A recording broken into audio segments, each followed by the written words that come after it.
C'est une histoire de sens, c'est une histoire de relation, c'est quelque chose qui raconte un peu là où on en est dans nos vies. Salut les filles d'Olympe, bienvenue dans les bulles de flow, ce défi un peu fou, vous concoctez 100 épisodes en 100 jours.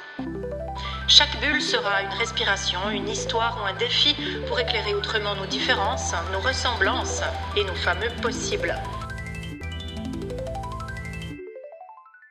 Je suis Florence Hugui, facilitatrice des impossibles, et je vous emmène avec moi dans mes bulles d'expériences, d'anecdotes, de dialogue avec vous aussi, bien sûr. Allez, on respire et on s'envole. Dans les pratiques narratives que j'aime tellement, il y a un principe qui est absolument extraordinaire qui s'appelle le club de vie. Le jour où on me parlait du club de vie, j'ai trouvé que c'était une idée géniale, mais j'ai d'abord dû comprendre de quoi il s'agissait. Et on m'a dit, c'est un peu comme si tu étais la présidente de ton propre club, de foot, de volley, de n'importe quel sport, ou de tricot, allez savoir, et que tu choisis qui tu vas inviter dans ton club. Qui sont les joueurs ou les joueuses qui, pour toi, ont suffisamment d'importance pour qu'elles aient une place dans ton propre club. Et j'ai adoré cette idée. J'ai adoré cette idée parce que dans le narratif, en plus, on y introduit la notion, ou on enlève plus exactement la notion de hiérarchie. Il n'est pas question de dire « Ah, elle est importante et elle ne l'est pas », ou alors, voilà, comment on fait pour créer son club de vie ? En fait, on a fait un espèce de club de vie narratif avec 3 épisodes ou 3 places. On a dessiné un cercle d'or au centre, puis un cercle un petit peu plus élargi, puis ensuite un 3e cercle. Et dans ces 3 cercles se placent toutes les personnes qui pour vous sont importantes dans votre vie, à l'endroit où c'est juste de les poser. On peut avoir des moments dans nos vies où nos psys font partie de nos cercles d'or. Et parfois, les mêmes psys ou la même psy pourrait prendre la place dans la 3e étape, dans le 3e cercle, parce qu'elle fait partie de notre vie, mais elle n'a pas besoin d'être au premier plan. Tout ça est mouvant, tout ça peut changer. C'est pas une histoire de concurrence entre les gens qu'on aimerait plus que d'autres, c'est une histoire de sens, c'est une histoire de relation, c'est quelque chose qui raconte un peu là où on en est dans nos vies.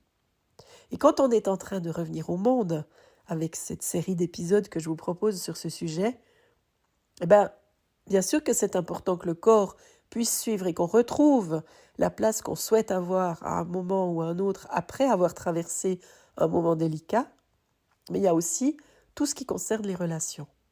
Et les relations, elles changent, les relations, elles bougent. Il y a des personnes peut-être qui auront disparu, puis il y en a d'autres qui vont se présenter. Ou alors peut-être que durant cette période-là, vous avez croisé des personnes qui tout à coup jouent un rôle plus important dans votre vie que vous ne l'auriez jamais imaginé précédemment. Il y a peut-être des gens qui ont pris soin de vous, sans beaucoup faire de bruit. Et puis il y en a d'autres qui ont fui, parce qu'elles étaient un peu gênées par ce qui était en train de se passer. Alors au moment de revenir, au moment de retrouver sa juste place, c'est peut-être pas mal de faire un peu d'ordre. Et donc, de réfléchir à toutes les personnes qui ont à prendre place dans votre club de vie de cette nouvelle étape de votre parcours. Il y a des personnes qui seront dans ce cercle, dans ce club de vie depuis toujours. Il y a peut-être votre sœur, votre amie, il y a peut-être votre prof de danse, votre grand-mère, ou la collègue qui croit en vous. Peut-être qu'elles y sont automatiquement, que c'est évident. Et puis il y a d'autres personnes qui vont être un peu révoquées d'office, parce que voilà, la vie a fait qu'elles n'ont plus tout à fait la même place. Et puis il y a aussi des membres honoraires. Peut-être cette autrice que vous avez lue pendant que vous aviez le temps de lire, cet ouvrage qui était dans votre bibliothèque depuis tellement longtemps, puis qu'elle a dit un truc qui a changé vraiment beaucoup de choses pour vous. Il y a peut-être une héroïne de fiction que vous avez croisée de cette façon-là. Il y a peut-être une héroïne de série que vous avez découverte et qui vous inspire terriblement. Peut-être que c'est des personnes, même si elles sont de fiction, que vous avez envie d'installer dans votre club de vie. Vous allez pouvoir réfléchir à qui est finalement votre comité d'identité. C'est qui les personnes qui racontent qui vous êtes ou qui vous aident à être vous-même, qui on garde, qui on remercie, qui on appelle à revenir. On peut s'amuser à le faire comme ça, comme si on créait un vrai conseil. Imaginez une table, puis autour, toutes les personnes qui ont contribué à votre vie, et puis l'endroit où elles ont envie de se placer. Qui mérite de reprendre une place, et puis qui aurait peut-être envie de se mettre en retrait parce qu'elle devient membre d'honneur ou quelqu'un qui a une place différente par rapport à ce qu'elle a été précédemment. Et pour vous permettre de réfléchir à tout ça, je vais à nouveau vous poser quelques questions pour que vous puissiez voir qui vous auriez envie de placer dans ce club. Peut-être que vous avez toute une série de personnes qui vous viennent en tête là maintenant que je vous raconte ça, et peut-être qu'il y a des personnes à qui vous n'avez pas encore pensé, mais que ce serait peut-être pas mal de les accueillir aussi.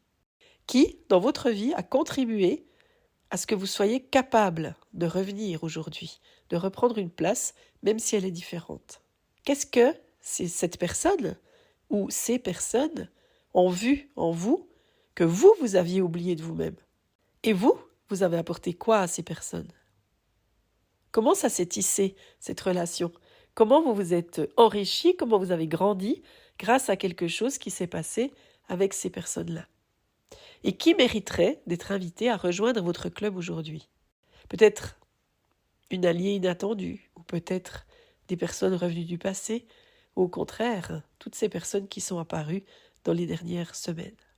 Et puis qui a besoin de sortir de votre club de vie pour que vous respiriez un peu mieux surtout que moi aujourd'hui, parce que vous n'avez certainement pas manqué de remarquer que j'avais un léger rhume, puisque je ne peux même plus prononcer les M.